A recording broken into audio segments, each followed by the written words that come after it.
grabar. Y también comienza a proyectar ahorita.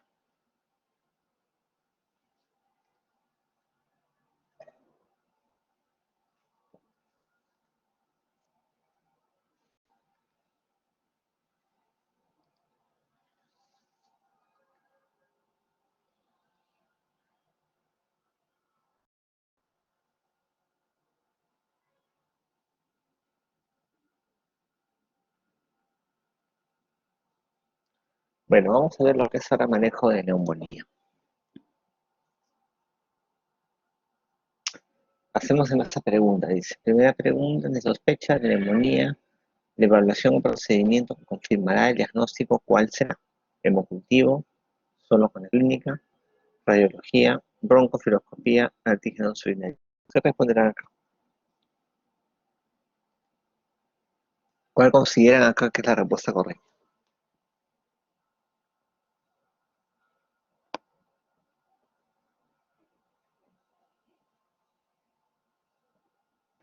En esta pregunta, El cultivo sí, de esputo y el hemocultivo, doctor.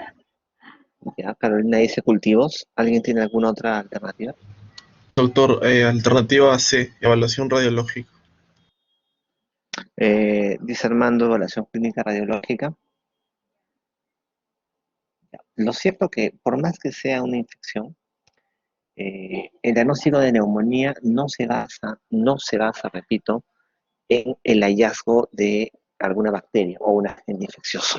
El diagnóstico de neumonía se basa en criterios clínicos radiológicos, es decir, un cuadro clínico compatible con la evidencia radiológica de un infiltrado alveolar. La respuesta sería evaluación radiológica, ¿no? El diagnóstico es clínico radiológico. Entonces tenemos la clínica. ¿Qué tendremos en la clínica de neumonía? ¿Qué me dice? ¿Qué encontramos en la clínica de neumonía? ¿Cómo será?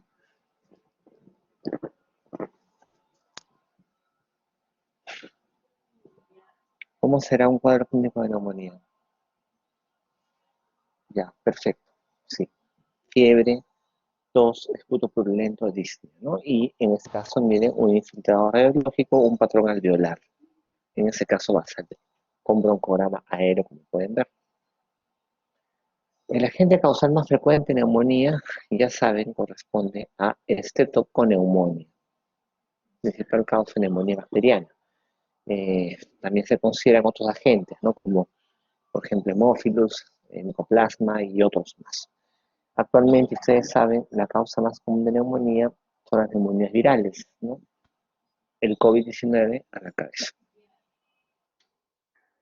El diagnóstico, como mencioné, se basa en criterios clínicos radiológicos, ¿no? Es un infiltrado radiológico con o sin confirmación microbiológica. Un infiltrado radiológico en un paciente con síntomas de neumonía. ¿Qué datos clínicos son de importancia en la historia clínica? Lo que ustedes ya han mencionado: fiebre, esputo purulento, disnea, tos, ¿no? Es la clínica. Y los cuadros suelen ser agudos. Cuando hablamos de bacterias, los cuadros deben ser agudos. Cuando hablamos de bacterias, hablamos, por ejemplo, de hongos, los cuadros más van a ser subagudos a crónicos, o sea, tienen mucho tiempo de evolución. ¿Con qué pruebas de laboratorio contamos? A mí me mencionó Carolina el tema de los cultivos, ¿no? Y es cierto, hay cultivos de esputo y hemocultivos. Sin embargo, no se piden a todos los pacientes, solamente van a pedir hemocultivo y cultivo de esputo en pacientes críticos, o sea, pacientes que ameritan estancia en UCI, en ellos van a pedir esos exámenes. Normalmente no se pide. También tenemos olvidado lo que son antígenos urinarios. Hay antígeno urinario para neumococo y antígeno urinario para Legionela, por ejemplo. Placa de tórax control. Ya, normalmente no se pide una placa de tórax control. Ya, no, o sea, al alta del paciente no es necesario pedirle una radiografía de tórax control. Basta con la inicial. ¿Cuándo pido una placa control? La voy a pedir en pacientes de más de 50 años, de más de 40, 50, más de 50 años, a la sexta semana de haber sido dados de alta. ¿Por qué? Porque Cuando uno tiene más de 50 años aumenta la posibilidad de neoplasias. ¿Quién te dice que este infiltrado no puede ser una neoplasia, no puede ser un cáncer? Tengo un paciente de más de 50 años que viene por un cuadro agudo con este infiltrado. Yo le pediría un nuevo control de placa a la sexta semana. Porque si el infiltrado aún persiste, yo pensaría que, aparte de neumonía, quizá también fue otra enfermedad. ¿Qué otra enfermedad puede ser? Puede ser, por ejemplo, una neoplasia. Hay que tener en cuenta eso. Se pide a la sexta semana, sobre todo en pacientes adultos. Ya. Ahora, ¿con qué pruebas de laboratorio contamos? Acá tenemos los cultivos y tenemos los antígenos urinarios. ¿En quiénes pedimos esos exámenes? Sobre todo los solicitamos en aquellos pacientes que son admitidos a una UCI. O sea, no se requieren lo que son los cultivos en todos los pacientes. Solo se requieren en aquellos pacientes que son admitidos a unidad de cuidados intensivos. Es interesante, mira, ¿hasta cuándo persiste el infiltrado radiológico? O sea, una cosa es cura clínica, otra cosa es cura radiológica. Clínicamente un paciente ya puede curarse de la neumonía a la semana. O sea, clínicamente ya no encontramos ningún tipo de sintomatología en una semana. No baja la fiebre, tos, todo. Pero el infiltrado radiológico todavía podría persistir varias semanas más. ¿Hasta cuándo va a persistir? Eso va a depender muchas veces del tipo de germen al cual estamos enfrente. Por ejemplo, si es un estafilococo aureus, el infiltrado radiológico puede tardar 3-5 meses en resolverse. Incluso pueden quedar secuelas. Si pensamos en un neumococo que no ha producido sepsis, demora en resolverse la radiología, en 1 a 3 meses no quedan secuelas. Como la neumonía no deja secuelas normalmente, ¿no? Para que tengan cosas en consideración. Una cosa es cura clínica, otra cosa es cura radiológica, para que tengan eso.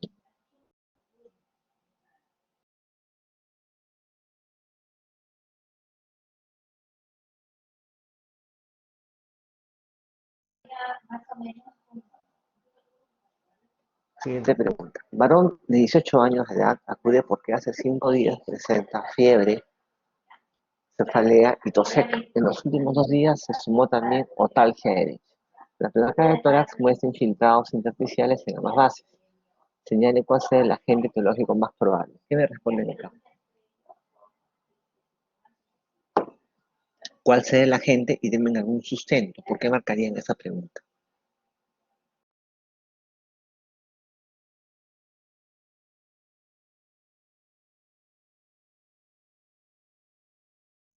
Ya, marcan la B. Muy bien. ¿Por qué marcaría la B? ¿Cuál es el sustento para marcar micoplasma neumonía? Doctor, el micoplasma, además de que está asociado a neumonía, también se asocia a meningitis, que es la inflamación de la membrana del tímpano. Ya, por meningitis, Armando. ¿Algo más?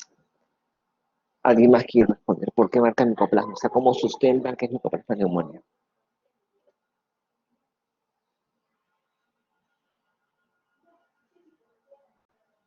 A ver, Anthony.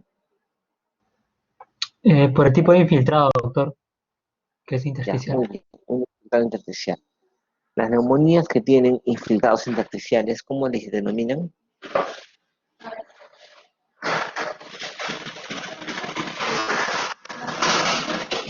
¿Atípicas, doctor?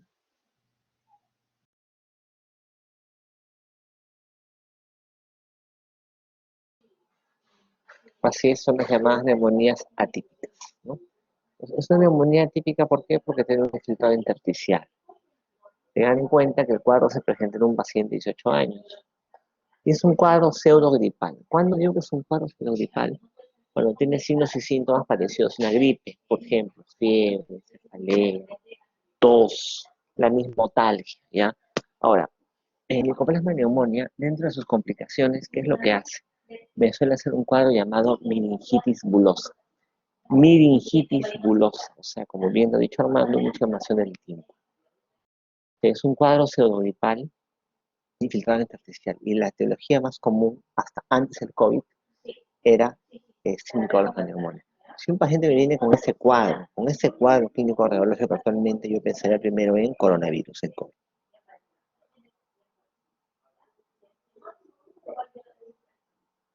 Ahora, cuando hablamos de neumonía típica, la típica es aquella que tiene el típico infiltrado radiológico alveolar, un infiltrado algodonoso con broncorama.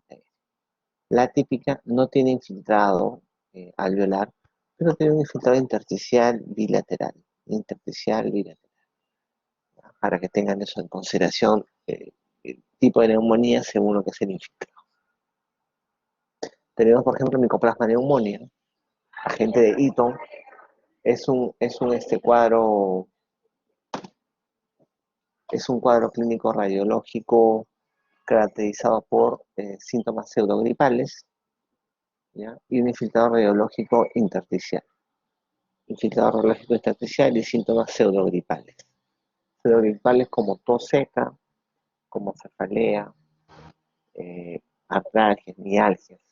En el caso de Mycoplasma pneumoniae, se complica con lo que es meningitis bulosa, que es la inflamación de la membrana del tímpano. Además, me suele dar fenómenos autoinmunes. Por ejemplo, me da Guillain-Barré, mielitis adversa, me puede dar incluso un Steven Johnson en algunos casos, ¿ya? El diagnóstico por lo general se establece por clínica y radiología y los cuadros suelen autolimitarse, o sea, no son tan severos. El manejo de elección, el antibiótico de elección, ahora es importante para casos de neumonía típica, la mayoría de ellas, más específicamente micoplasma, es con acitromicina, con macrólidos. Alternativa, si hay resistencia. Luego tenemos Legionella neumófila. Legionella neumófila sí me da cuadros más severos. Y ahora, los atípicos, recuerden que se disemina por vía aérea, se contagian por vía aérea. Legionella neumófila típicamente se contagia mediante diseminación con conductos de aire acondicionado. Por aire acondicionado. ¿Por qué? Porque Legionella vive dentro de amebas de vida libre, dentro de acantamebas. Legionella vive dentro de una acantameba. La acantameba vive en el agua, ¿no? El agua que se estanca y en los conductos de aire acondicionado. Tú pones el aire acondicionado y las legionelas con acantamedas se eliminan. La gente la inhala y me hace cuadro de neumonía. Ahora, no todos hacen cuadros severos. Legionella neumófila me puede dar cuadros leves, pseudogripales. Y los cuadros leves se conocen como fiebre de Pontiac. Fiebre de Pontiac son los cuadros leves de neumonía por legionela. Un cuadro autolimitado, que nunca te das cuenta que es legionela. Los cuadros más severos se conocen como enfermedad de los legionarios, ¿ya? Y aparte una neumonía, y en ese caso no solo es neumonía atípica, no solo hay infiltrado intersticial, también un infiltrado alveolar se dan cuenta, me da pues un cuadro sistémico. Trastorno de conciencia, diarrea, falla renal, hematuria, falla hepática, miocitis, etc. Si digamos ustedes me cuentan que un paciente de 90 años hace un cuadro así de severa neumonía, yo podría justificar.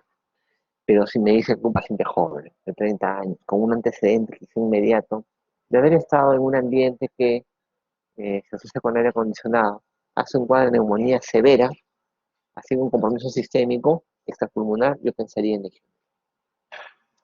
Clásicamente el diagnóstico se basa en detección de antígenos urinarios para legionela. El manejo es con levofloxacina, un fluoquinona respiratorias. Alternativa viene a ser con acitromicina.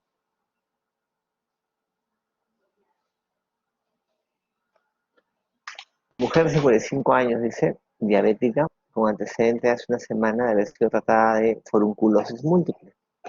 Un forúnculo, acuérdense, es una infección profunda del folículo piloso, en glúteo derecho. Acude por fiebre y disnea de 2 días de evolución. La placa de tórax es diagnóstica de neumonía y muestra consolidados en ambos campos pulmonares con sugerencia de cavitación. Si la neumonía se cavita, es decir, que la neumonía se absceda. ¿Cuál será el agente etiológico más probable y por qué? ¿Quién me dice?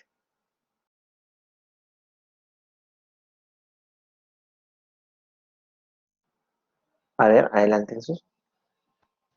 Sí, doctor. Yo pensaba que la E de Staphylococcus aureus, porque el paciente presenta una forunculosis múltiple y esto puede el estafilococo aureus, como es un germen de la piel, puede introducirse por esa lesión. Ya, o sea, tú dices que es Staphylococcus aureus por el antecedente que tiene de una forunculosis, ¿no? ¿Y a qué otro criterio tienes para marcarme Staphylococcus aureus? Ah, ya, doctor. Por las cavitaciones que dice que presenta la radiografía de tórax. Ya, los abscesos pulmonares múltiples, ¿no? Las múltiples cavitaciones. Lo que pasa es que este germen, como va por vía hematógena, por vía sanguínea, se siembra en los pulmones. O sea, el antecedente de una puerta de entrada, en este caso forunculosis, es importante. Luego la evidencia de infiltrados múltiples pulmonares que se cavitan. Este es Staphylococcus aureus, una neumonía que se absceda, se necrosa. Entonces, tienen que recordar primero patrones radiológicos de neumonía. ¿Cuáles son los patrones radiológicos de neumonía? Por ejemplo, neumococo. ¿Qué me da neumococo? Una consolidación lobar. Una consolidación lobar es típica del neumococo. Hemófilos influenza, en cambio, me da consolidación multilobar. Mira, mira acá, acá, acá. Estafilococcus aureus. Recuerda que el antecedente es importante. El paciente presenta una puerta de entrada como antecedente importante de estafilococo. Puerta de entrada, el germen viaja por vía hematógena y se siembra en ambos pulmones. De tal manera que tenemos acá una cavitación, otra cavitación, otra cavitación, otra cavitación, un dividido aéreo, probablemente un empiema. Abscesos pulmonares múltiples, múltiples infiltrados que se necrosan, que se cavitan, y antecedente de puerta de entrada. Miren la cisura en caso de neumonía por neumococo, miren la cisura en caso de neumonía por Klebsiella. Una cisura abombada hacia abajo. Es una neumonía tan, pero tan purulenta, que la cisura me la desplaza hacia abajo. Por eso recibe el nombre de neumonía pesada, que pesa, que desplaza. Y si se dan cuenta, al medio de la consolidación, de la condensación, como que está más radiolúcido, ¿no? Vamos a ver acá. Como que está más radiolúcido, como que está cavitándose. También es causa de neumonía cavitada. Típicamente, recuerden, me da el esputo en jarabe de grosella. Esa neumonía por Klebsiella sobre todo se presenta en pacientes diabéticos. Ya no estoy diciendo que es el germen más frecuente en diabéticos. El más frecuente es este neumococo, este tococo, ¿no? El neumonía. Pero siempre es más frecuente en todos los pacientes. Pero en diabéticos hay algunos gérmenes que se presentan más en ellos, por ejemplo, Klebsiella pneumoniae. O sea, esta Klebsiella pneumoniae se presenta en un contexto de un paciente con diabetes. El germen más común en todos los pacientes, incluidos los diabéticos, es el neumococo. ¿Sí? Solo que si se presenta Klebsiella, se suele presentar en ese contexto del paciente diabético. Miren, neumonía filocócica, ¿no? Como me da abscesos pulmonares múltiples, algunos que se cavitan, grandes cavidades, empiemas incluso, y antecedente de puerta de entrada del paciente. Para que se den cuenta cómo funciona la neumonía por estafilo, múltiples consolidaciones, broncoderma aéreo y se cavita, ¿no? Múltiples cavidades, empiemas incluso en algunos casos, para que se den cuenta. A ver, 35 años con infección por VIH sin targa, acude por tipo de enfermedad de 4 días caracterizada por disnea, escalofríos y tos con expectoración purulenta. La placa de tórax muestra consolidación basal, saturación 90, dice la actitud terapéutica más adecuada. Y te ponen primero diferencias entre una pregunta que dice manejo ambulatorio y otras preguntas que dicen manejo hospitalario. Primer concepto, ¿este paciente debería hospitalizarse o debería ser manejado ambulatoriamente? ¿Y bajo qué criterios? A ver, ¿qué me dice?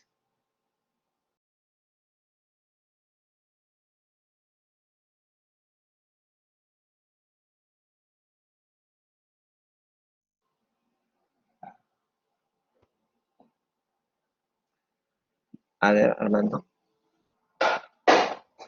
Doctor, a mí lo que más me llama la atención, primero que es un paciente VIH sin tratamiento, entonces es muy posible que sus defensas estén por los suelos, y además la saturación también, que está en 90%.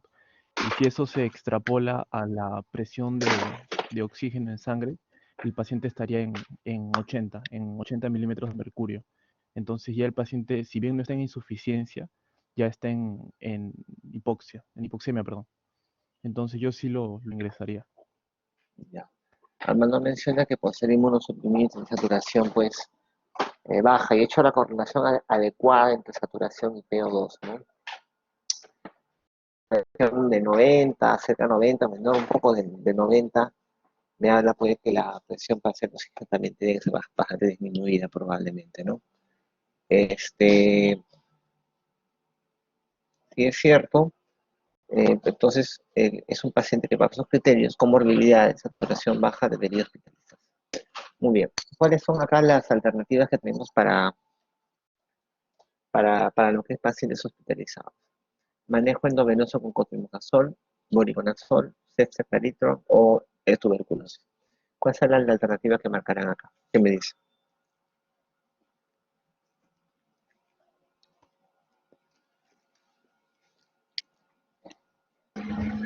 Doctor, yo marcaría voriconazol, doctor, porque probablemente la patología más frecuente de un paciente con VIH, ya probablemente en fase SIDA, es el neumocistis carini, doctor.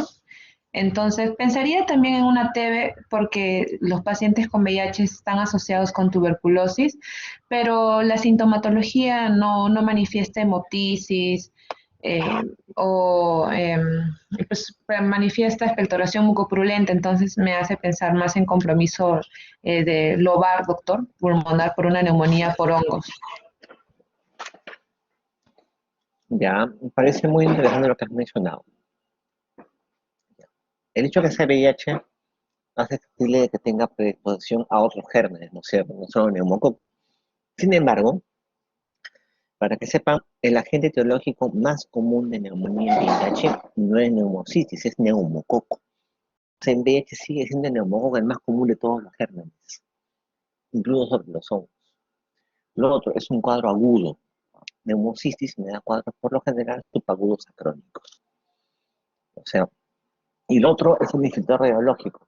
Neumocistis por lo general me da un patrón intersticial bilateral, ya que es una consolidación basal, consolidación lobar, típica de neumococo. O sea, por cuadro agudo, patrón radiológico, neumonía bacteriana, probablemente neumococo. En ese contexto, el esquema antibiótico a usar en un paciente con neumonía bacteriana que se hospitaliza es ceftriaxona o un beta-lactámico más un macrolide. En caso fuera neumocistis, el manejo sería con cotrimoxazol. Cotrimoxazol. En caso sea aspergilosis invasiva, el manejo sería con voriconazol. Pero los criterios diagnósticos van a ser ahí distintos. Entonces acá el diagnóstico más corresponde a neumonía bacteriana por neumococo.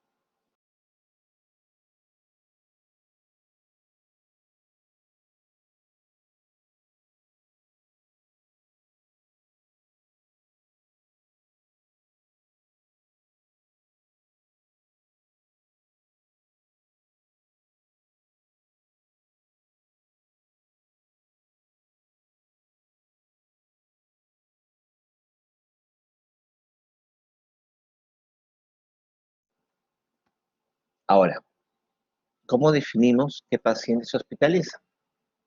Obviamente, un paciente comórbido, con saturación baja, o sea, no discutes nada. Pero para estandarizar un poco el tema, eh, se han creado algunos scores pronósticos. El score de Fine, por ejemplo, que tiene variables demográficas que se suman, algunas se restan, de examen físico y de laboratorio, que me da un puntaje. Y según el puntaje me da clases de riesgo. Y estas clases de riesgo me hablan de posibilidad de mortalidad. Una clase de una mortalidad de 0.9, 3 para adelante se debería hospitalizar, 1 y 2 podrían irse a la casa. El problema es que es un score muy extenso. Así que los europeos sacaron lo que es el CUR 65. C de confusión, urea más de 42, frecuencia respiratoria, presión arterial, edad. Cada variable tiene un punto, de tal manera que, por ejemplo, CUR 0 a 1, mortalidad 1.5, se va a su casa. CUR 2 puntos, mortalidad 9.2, casi 10%, hospitalizan, CUR 3 o más de 20%, ese paciente debería no solo hospitalizarse, también debería ir a UCI probablemente, sobre todo si tiene más de 4 puntos. Ahora, una vez que el paciente está hospitalizado, ¿cómo definimos que el paciente debería o no debería ir a UCI? Tenemos criterios de severidad de ITSA-ATS. ¿Cuáles son? Sí, ya, una vez que esté hospitalizado, ¿cómo sabemos que debe ir a UCI? Hay una serie de criterios que no es muy difícil deducirlo, ¿no? Pero ya de arranque, pues si un paciente tiene requerimiento de ventilación mecánica, ya sea por estrés respiratorio marcado, o que es un paciente que tiene, usa músculos accesorios, por ejemplo, o tiene acidosis respiratoria, debiera ventilación, debiera UCI, también aquel paciente que entra con shock. Otras escalas que se cuentan de riesgo, aparte de las mencionadas, CUR, FINE, ITSA, tenemos SMART-CoV, tenemos SCAP y varias más, ¿ya? Para que puedan ir revisando, todas con cierta utilidad, es cierto, para el diagnóstico y definición de dónde debería ser atendida una neumonía. En cuanto a los esquemas de tratamiento, un paciente ambulatorio. Ambulatorio, ya saben, aquel paciente con un CUR bajo o que satura adecuadamente, se va a su casa. Tenemos dos escenarios: sin comorbilidades o factores de riesgo y con comorbilidades. ¿Cuáles son los factores de riesgo? MRSA, estafilococo aureus resistente. ¿Ya? ¿Cuáles son los factores de riesgo para gérmenes resistentes? Son predominantemente las comorbilidades y haber recibido antibióticos en los últimos 90 días. Comorbilidades y haber recibido antibióticos los últimos 90 días. ¿Ya? Son los factores de riesgo para resistencia. Esos pacientes con comorbilidades o que han recibido antibióticos en los últimos 90 días van a tener una terapia antibiótica distinta. Un paciente que no tiene esos factores de riesgo ni comorbilidades puede ser manejado ambulatoriamente y empíricamente, porque recuerden que no se requiere aislamiento del germen, puede ser manejado con estas opciones terapéuticas: amoxicilina, o acitromicina, o claritro, o doxi. Opciones. Si el paciente más bien tiene comorbilidades, los factores que menciono, puede recibir alternativamente o terapia combinada es amoxiclavulánico o cefuroxima más un macrolicodoxi, o monoterapia con una fluoroquinolona respiratoria, levofloxacino, moxifloxacino, gemifloxacino. Son alternativas. ¿Ya? La doxiciclina, ¿cuándo usamos la doxiciclina?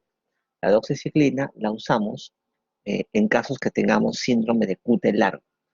¿Ya? Que tengamos un QT largo en el electro, de preferencia no se usan macrólidos, ni fluoroquinolonas, porque me pueden predisponer a arritmias malignas. Ahí usamos doxiciclina, que es la alternativa.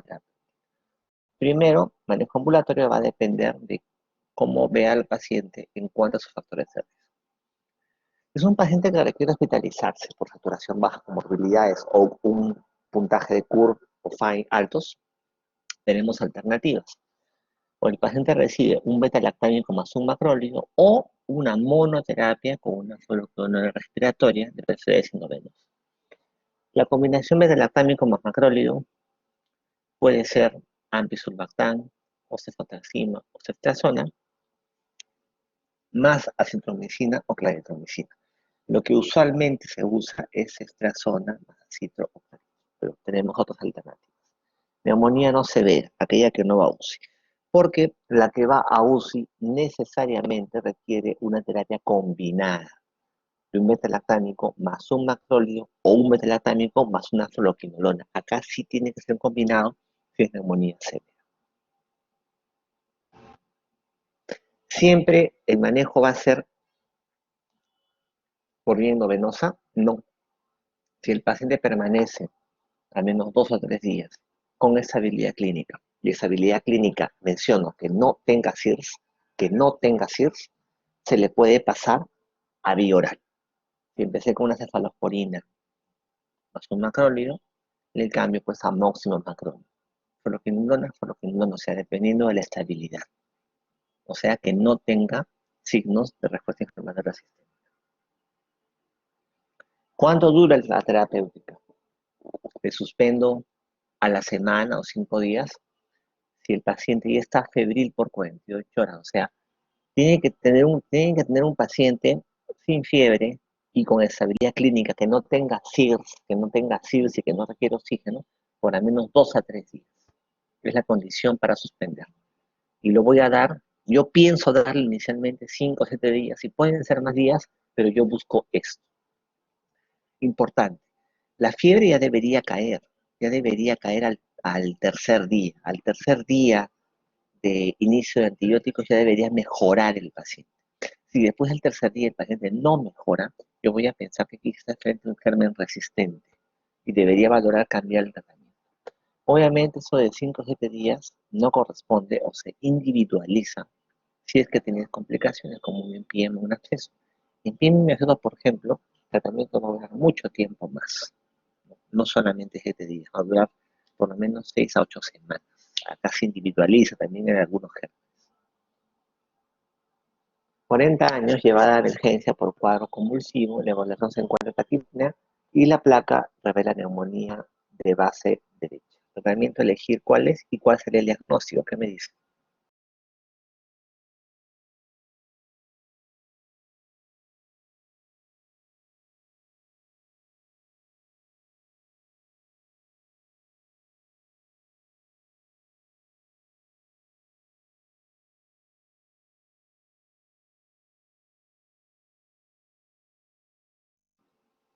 Adelante. Doctor, en este caso el antecedente es importante del cuadro convulsivo porque si la paciente tenía una convulsión, eso quiere decir que hay un riesgo aumentado a una posible neumonía por aspiración. Y la neumonía por aspiración es principalmente por anaerobios. Entonces, el tratamiento en este caso, eh, mm, yo elegiría el metronidazol. Me parece que tiene efecto contra anaerobios. Ya. O sea, diagnosticas neumonía aspirativa y das metronidazol. ¿Alguna otra sugerencia? ¿Alguien más? A ver, Jesús, adelante. Sí, doctor. Bueno, entonces hablamos de una neumonía aspirativa que usualmente viene de la boca. Y en la boca usualmente hay anaerobios y gram positivos. Y el metronidazol solo va a cubrir anaerobios. Yo propongo la clindamicina que también cubre a gram positivos. Perfecto. Metronidazol es un buen antibiótico, antiprotosfario, y también contra anaerobios, pero anaerobios gram negativos sobre todo, y el la vía abdominal. Solo cubre anaerobios, no cubre gérmenes aerobios gram positivos como los que se encuentran en la boca. En cambio, clindamicina me cubre anaerobios gram positivos y gram positivos aerobios de la cavidad oral. Por eso que es el manejo de elección. Y cierto, lo que dice Armando es el contexto de la neumonía aspirativa.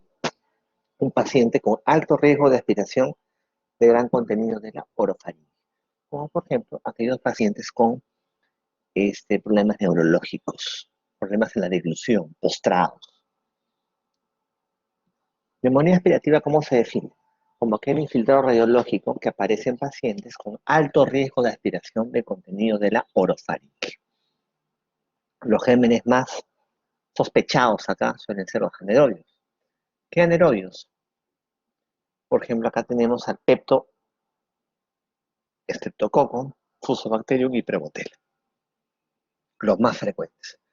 El manejo antibiótico usual de neumonía aspirativa suele ser clindamicina, o quinolona, o clindamicina más ceftriaxona, o clindamicina sola, podría también darse, pero solemos asociarlo al levofloxacino, que es una fluoroquinolona, o ceftriaxona. La condición entonces es un contexto que me permita una gran aspiración de gran contenido de la orofaringe. Antibióticos frente a anaerobios, eso es importante que lo tengan. Miren, todos los antibióticos con cobertura frente a anaerobios, los mejores y el resto. Metronidazol es muy buena, pero ya saben por qué no se usa. Carrapenén es una buena alternativa. Beta-lactámicos más un inhibidor de beta-lactamasa. Por ejemplo, piperacilina tazobactam. Por ejemplo, a ampisulbactam. Por ejemplo, amoxicilina ácido clavulánico. Y también tenemos clindamicina y metacefalosporina como cefoxitina. Ahora, también el tratamiento se puede hacer según el patógeno. Si yo tengo, por ejemplo, la suerte de aislar un germen específico, sobre todo en pacientes con neumonía severa, le doy antibiótico contra ese germen específico.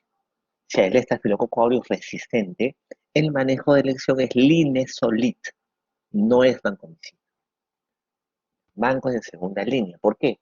Porque la biodisponibilidad del linezolid a pulmón, o sea, el porcentaje del fármaco que llega al pulmón, es adecuado, es mucho mejor que un caso que la banco. Aparte que el linezolid es menos nefrotóxico, o sea, no es nefrotóxico comparado con vancomicina. Y hasta acá tenemos alternativas de antibióticos si es que tengo la suerte de poder haber aislado a 60 años hospitalizada por cetoacidosis diabética. Durante su hospitalización cursa con neumonía, añadiéndose mastoiditis izquierda y sinusiflocosis de pabellón auricular, o sea que son purulentas. Germen más probable bastante neumonía y justifica el diagnóstico. ¿Por qué? Me dice que está. ¿Qué me dice?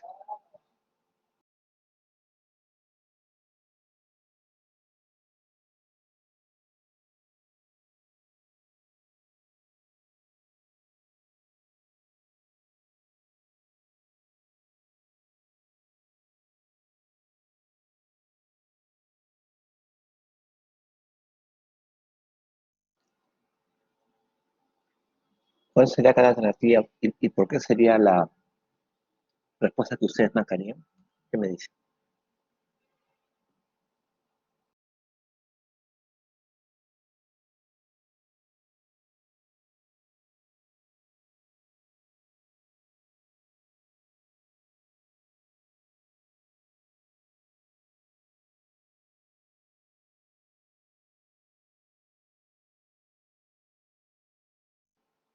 ¿Alguna idea del germen que puede ser y por qué?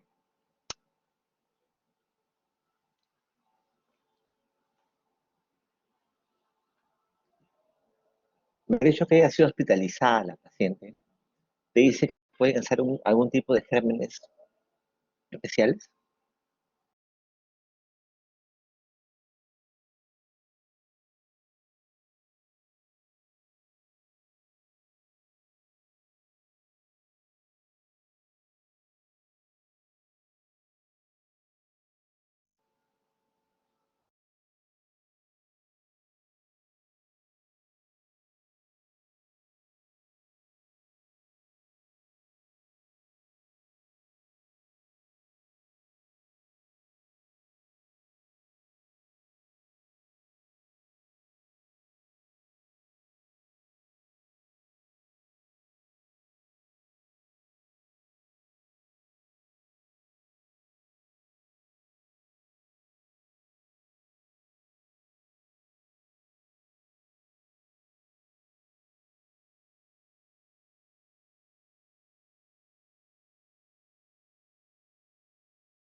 Estábamos, el hecho de que sea un paciente hospitalizado me hace pensar en un grupo especial de gérmenes, como gérmenes intrahospitalarios. Y en la cabeza ahí es Pseudomonas aeruginosa. ¿Qué más atención en el caso clínico? Se dan cuenta que aparte de neumonía en un hospitalizado, tiene flobosis en el pabellón auricular y secreción pública. mastoiditis, una infección ahí del oído externo. Este cuadro se conoce como otitis externa maligna. Y la otitis externa maligna es producida por Pseudomonas aeruginosa, producto de la sepsis que produce. Entonces, punto de corte para neumonía intrahospitalaria es 48 horas de haber sido hospitalizado o de haber sido intubado en el caso de neumonía asociada a ventilación mecánica. Dentro de la común tenemos Staphylococcus aureus y Pseudomonas aeruginosa como los más comunes. Pseudomonas sobre todo en neumonía nosocomial, lo más común. Y Staphylo sobre todo en neumonía asociada a ventilación mecánica. Mire todo lo que me puede dar Pseudomonas, todos los cuadros clínicos que me puede producir, dentro de los cuales se encuentra lo que es otitis externa maligna, que es la infección y posterior necrosis del pabellón auricular, producida en pacientes que tienen infección por pseudomonas. El germen llega al pabellón por vía hematógena y sobre todo se presenta en pacientes diabéticos. Se llama eso otitis externa maligna. También se presenta mirectima gangrenosa, que son lesiones ulcerativas, ulcerativas necróticas en pacientes con sepsis por pseudomonas, en inmunosuprimidos, tipo por ejemplo neutropenia. Ahora, antibióticos que cubren pseudomonas.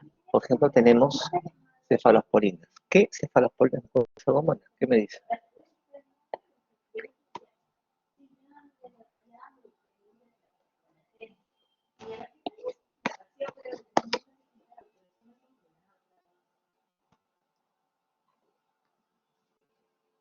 Adelante. Sí, doctor.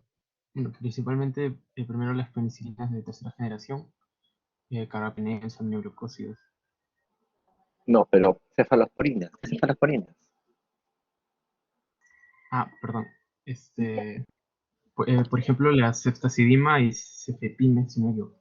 Ceftazidima tercera, megua. Proquinolonas como ciprofloxacino y levofloxacino, por ejemplo. Tenemos aminoglucósidos como amicacina, gentamicina. Tenemos penicilinas de tercera generación, como piperacilina con el tazobactam y la ticarcilina con ácido. Tenemos carbapenems, como meropenem, imipenem y doripenem. El ertapenem, les digo, ertapenem no cubre pseudomonas.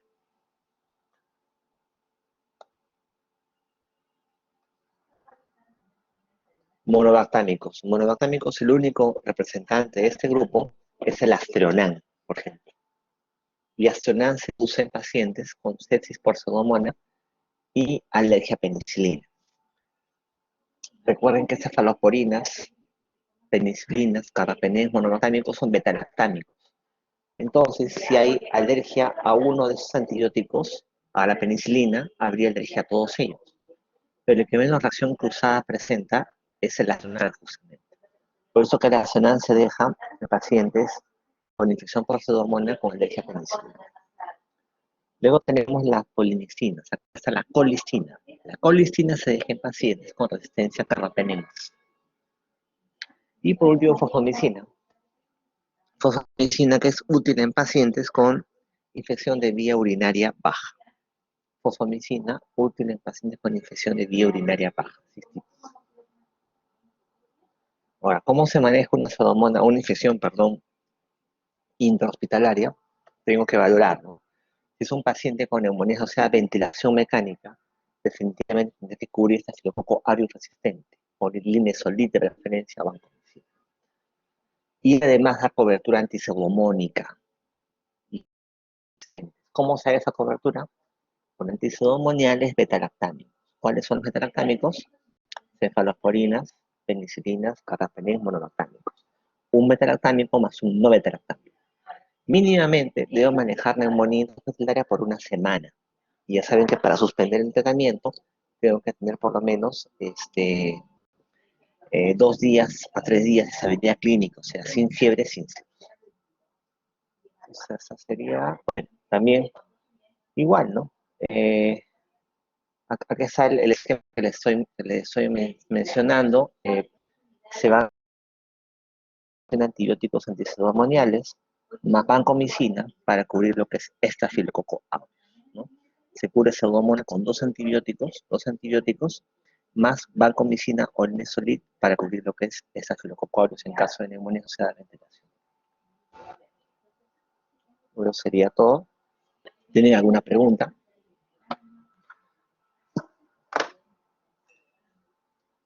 ¿Tienen alguna pregunta?